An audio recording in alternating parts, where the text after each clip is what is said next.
Agronegócio rural. O Canal do Campo. Oriunda da América Central, especialmente do México, a pitaia, também conhecida como fruta do dragão, é o fruto de várias espécies de cactos epífitos que têm se adaptado muito bem à realidade hídrica e climática da nossa região. Existe uma plantação localizada na comunidade de Santo Antônio, no município de Açu. A planta só floresce durante o turno noturno e é parte de uma variedade chamada de flor da noite. A pitaia é uma frutífera, é uma cactácea. Então, ela é uma cactácea do metabolismo CAN, que se adapta bem a regiões, condições climáticas e hídricas limitantes. Então, aqui para a nossa região, se adaptando muito bem. Aqui chove, só que a desuniformidade na distribuição de chuva compromete algumas frutíferas, Quando a gente compara, por exemplo, a pitaia com a banana, a gente sabe que a banana tem que ter uma irrigação mais regular.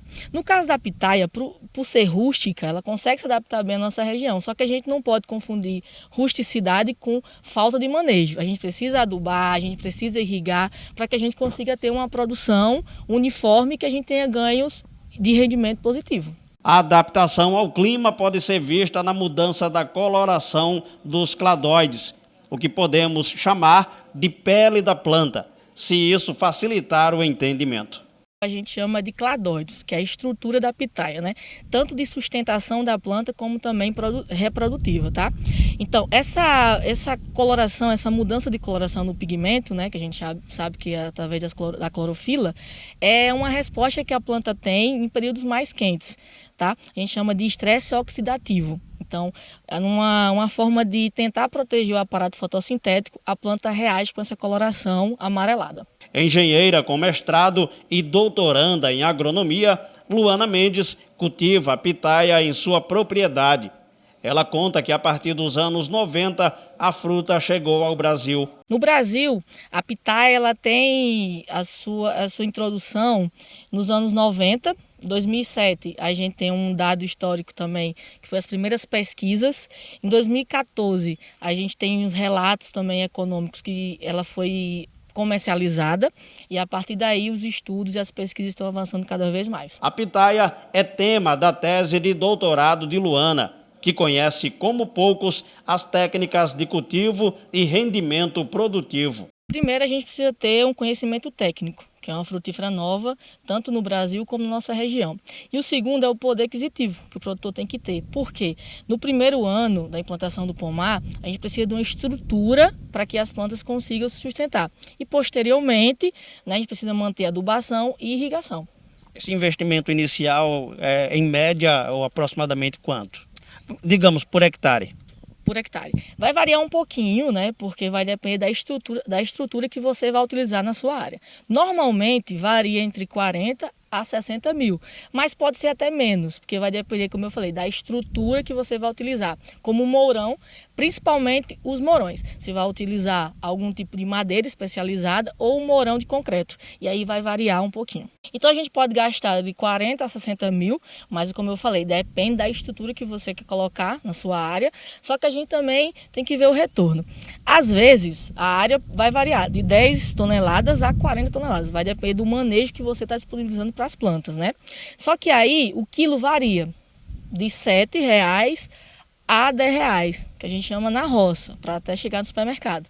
Quando chega no supermercado, e aí a gente vê diversos valores, de R$ 18,00 até R$ 63,00, como já foi observado em alguns relatos comerciais. Então a gente tem um retorno positivo, que é o mais importante para a gente. A gente consegue produzir a pitaia quando compara com outras frutíferas de uma forma com um investimento baixo, A gente sabe que o investimento maior é no início, mas depois a gente pode manter. Então isso faz com que o produtor ele tenha uma atenção especial para a pitaia, além da sua adaptação aqui na nossa região. Então ela se torna uma alternativa viável para os produtores. Existem 3 variedades de pitaia, sendo encontradas em Açu. A que é vermelha por dentro, com pele rosa, e a de pele rosa com interior branco. Essa daqui da polpa branca é a Saliniceraeus undatus e a da polpa vermelha é a Iliocereus costarricense. Então, assim, elas têm a importância econômica em diferentes regiões. A da polpa branca, a gente vê uma diferença econômica representativa e uma importância econômica também na região sul-sudeste. Já a da polpa vermelha, a gente vê a importância econômica nas regiões norte e nordeste. Mas as duas, quando a gente compara com outras variedades, são as que têm uma maior representatividade econômica para o nosso país. Uma série de benefícios é proporcionada pela fruta, que tem várias propriedades e utilidades. Investir no cultivo da pitaia pode ser algo que traz retorno. Segundo especialistas, uma planta pode produzir 20 quilos da fruta. No mercado, a pitaia chega a ser vendida em média por R$ 60 o quilo. Mas é preciso ficar atento para evitar que visitantes indesejados estraguem o negócio. Eu creio que o maior aliado seria o preço, o valor que a gente obtém no final do plantio, né? Que por ser uma frutífera nova, a gente consegue diferentes valores e quando a gente compara com outras frutíferas, valores até bem mais altos do que esperado. E os principais desafios que a gente tem são com as pragas, né? A gente tem aí áreas que pode chegar a perder até 15%, dependendo do ataque das pragas. As principais pragas que podem comprometer a produção da pitaia é a abelha arapuá e a formiga. E como doença, a gente tem algumas doenças bacterianas e fúngicas também que atacam os cladóides. Então, ao atacar os cladóides, a planta ela perde a sua capacidade fotossintética e, consequentemente, não consegue produzir. Como é que o produtor pode lutar contra essas pragas e contra as doenças? Contra as doenças e pragas, produtos não existe ainda registro. É uma cultura nova, uma frutífera nova aqui para o nosso país. Só que a gente pode, através de técnicas para minimizar, né, adotar estratégias para minimizar esses danos. No caso das abelhas, a gente pode estar colocando na nossa área algumas armadilhas, no intuito, né, de atrair a atenção das abelhas para outros lugares. No caso das doenças, a gente pode evitar o encharcamento da planta, porque essas doenças podem também ser provocadas pela umidade.